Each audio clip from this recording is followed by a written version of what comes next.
friends, good morning everyone. Welcome to in our Ayurveda related channel. Okay, चलिए. So आज हम देखेंगे हमारा हमने लास्ट टॉपिक कवर किया था आहार पाठ के ऊपर. आहार पाठ का हमने कुछ इसके अवयव देखा था संबंधित.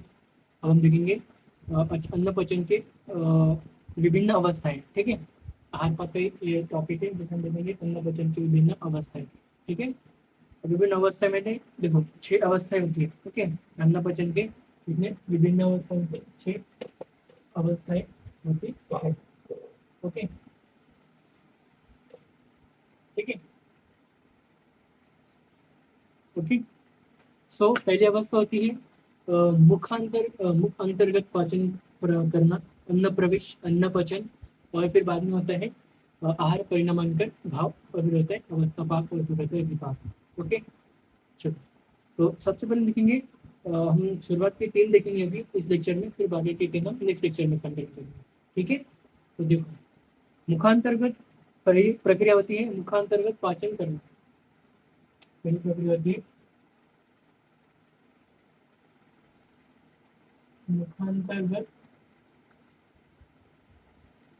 पाचन करना. ओके, पाचन करना.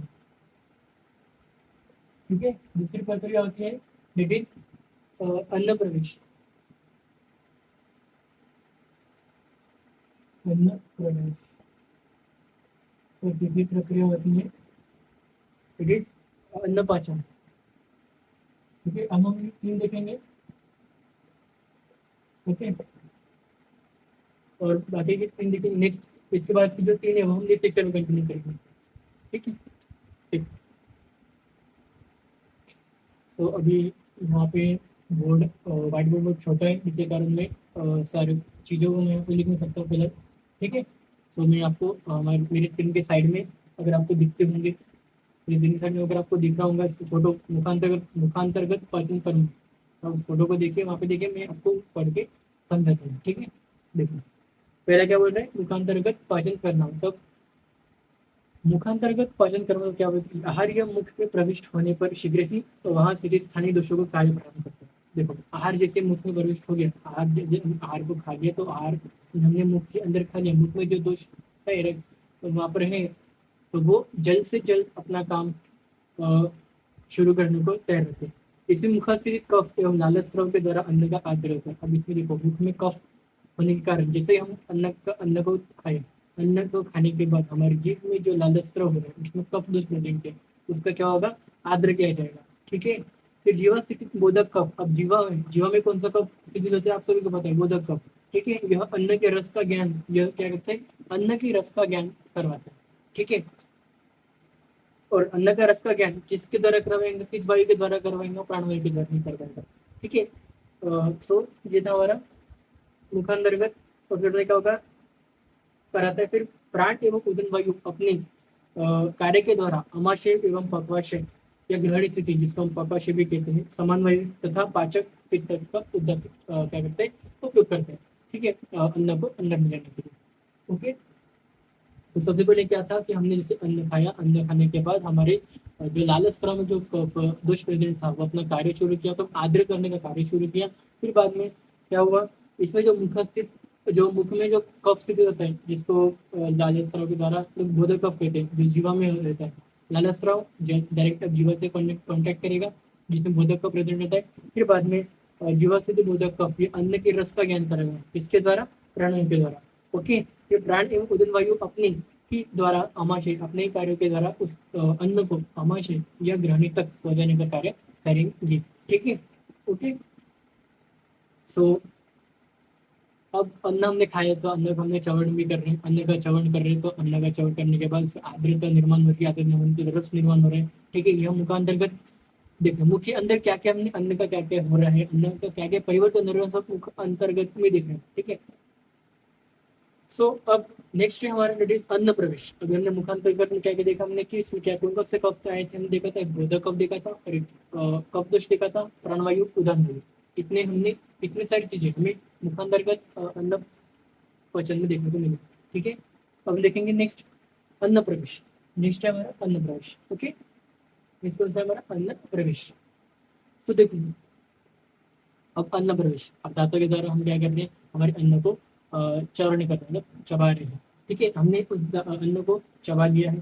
ठीक है, और बोधक कफ के द्वारा उसका क्लीनिंग कर्म हो गया, तो आर्द्रता जो होता है आर्द्रता क्लीनिंग कर्म वो हो चुका है। ठीक है, प्राणवायु की सहायता से हम उस अन्न को अन्न नलिका के द्वारा नीचे ना हमारे पक्वाशय तथा अमाशय तक हम पहुंचा रहे हैं। ठीक है, अब अन्न प्रवेश का यह कार्य प्राणवायु अन्न नलिका के स्थान पर ही होता है। ठीक है, फिर क्या बोले देखो, अब उसकी गतिविधि जैसे हमारे अन्न नली अन्न नली अन्न जो हमारे अन्न है मुख के अंदर का, वो अन्न नलिका के द्वारा अन्न नलिका के द्वारा आमाशय तक जाए। उसमें जो वो जाने तक आमाशय तक जाने तक जो गतिविधि हो रही है, वो गतिविधि प्राणवायु के द्वारा ही हो रही है। ठीक है, सो ये हमारा अन्न प्रवेश में नहीं है। अन्न कैसे प्रवेश करते हैं हमारे अन्न नलिका से अमाशय या पक्वाशय ग्रहणी तक। ठीक है, फिर हम बात करते हैं नेक्स्ट थर्ड हमारा टॉपिक है अन्न पचन। ओके, थर्ड स्टेप बोल सकते हैं इसको अन्न पचन। पहली स्टेप थी मुखांतर्गत पाचन कर्म, दूसरा था अन्न प्रवेश, तीसरा है अन्न पाचन।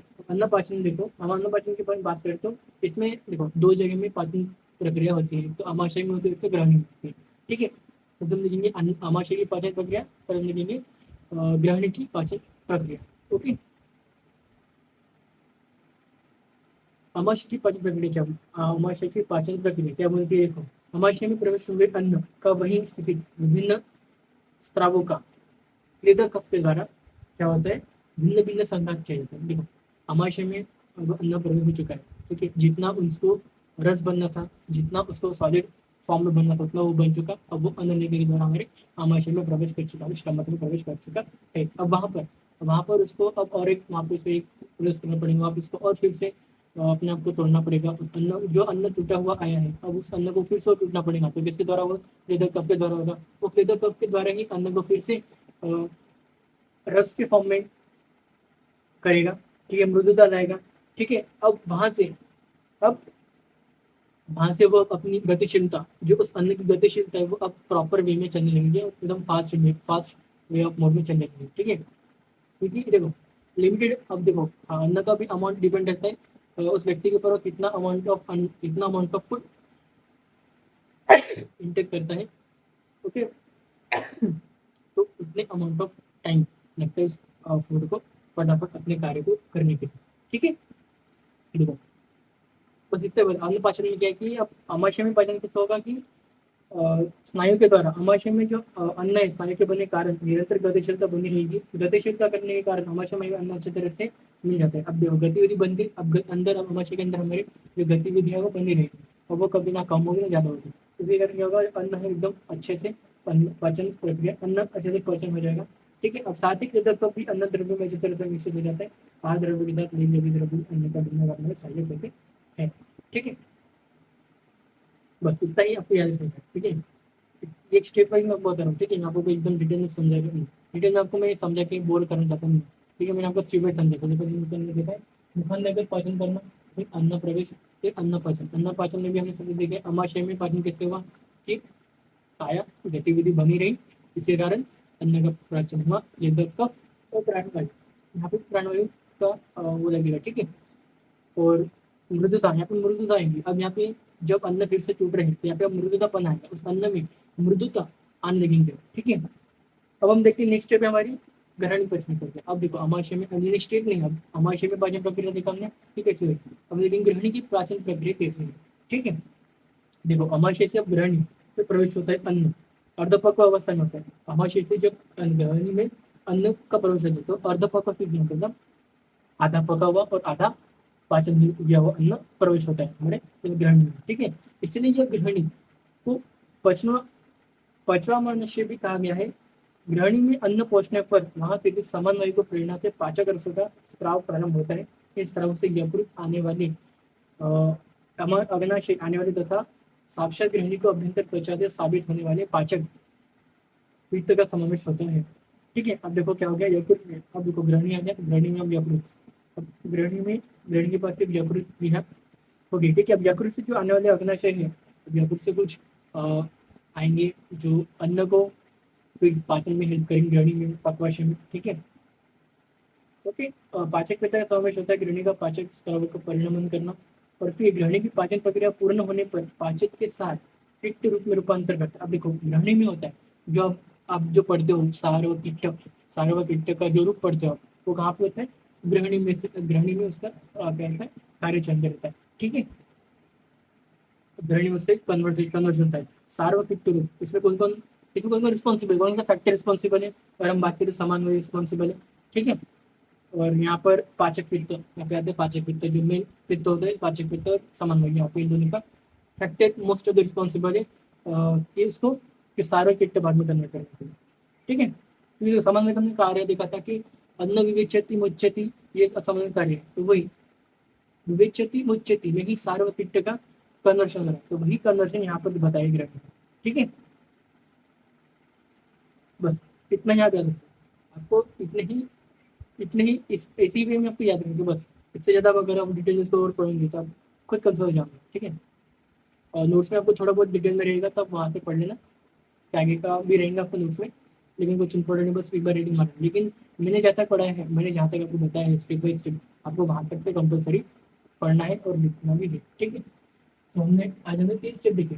ठीक है, अवस्थाएं में 3 स्टेप देखे, अंतर्गत पाचन करना पहली अवस्था देखा हमने, फिर अन्न प्रवेश देखा, फिर अन्न पाचन देखा। ठीक है, इसके बाद के जो 3 स्टेप है उन से डेट इज परिणामांतर भाव है, अवस्था पाठ्य और विपाक है। बस ठीक है, 3 है। आर परिणामांतर भाव हम कल देखेंगे, कल हम अवस्था पाठ भी करेंगे और विपाक भी करेंगे। नेक्स्ट लेक्चर में हम देखेंगे, नेक्स्ट लेक्चर में शायद आहार परिणामांतर भाव, अवस्था पाठ, विपाक तो भी हम कवर करेंगे क्योंकि ये थोड़े बड़े टॉपिक है। आहार परिणामांतर भाव छोटा है, अवस्था भाव थोड़ा बड़ा टॉपिक है और विपाक थोड़ा मीडियम टॉपिक है। ठीक है, तो हमने 3 देखा, अंतर्गत पाचन करना, अन्न प्रवेश और अन्न ये देखा पाचन। ठीक है, देखो आपको इसमें क्या क्या देखने का, देखो आपको इसमें याद है कि यहाँ पे जो मेन फैक्टर्स होंगे रिस्पॉन्सिबल वो याद रखने का है, और कैसे उनका कार्य हो रहा है वो याद रखने का है। यहाँ पे भी सेम आपको कौन से फैक्टर रिस्पॉन्सिबल, यहाँ पे कोई फैक्टर रिस्पॉन्सिबल नहीं है। ठीक है, यहीं के फैक्टर यहाँ पे रिस्पॉन्सिबल हो रहे हैं अन्न प्रवेश में। ठीक है, यहीं के फैक्टर्स यहाँ पे आ रहे हैं। ठीक है, लेकिन यहाँ पे जो दूसरे फैक्टर्स आए समान वायु, पाचक पित्त, ये जो 2 मेन फैक्टर है वो यहाँ पर है। तो आपको इनके कार्य कैसे हो रहे हैं, ये कार्य कैसे कर रहे हैं, ये कार्य इनका कार्य कैसे हो रहा है आपको याद रखिए बस, जैसे मैंने कि आपको बताया भी स्टेप बाय स्टेप। ठीक है, चलिए तो आज लेक्चर में यहीं पे एंड करता हूँ।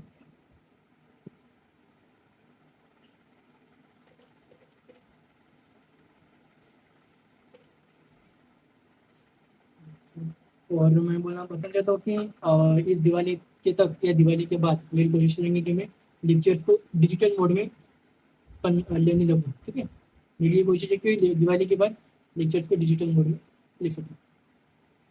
तो आपको भी पता है कि हमारा यूट्यूब चैनल समय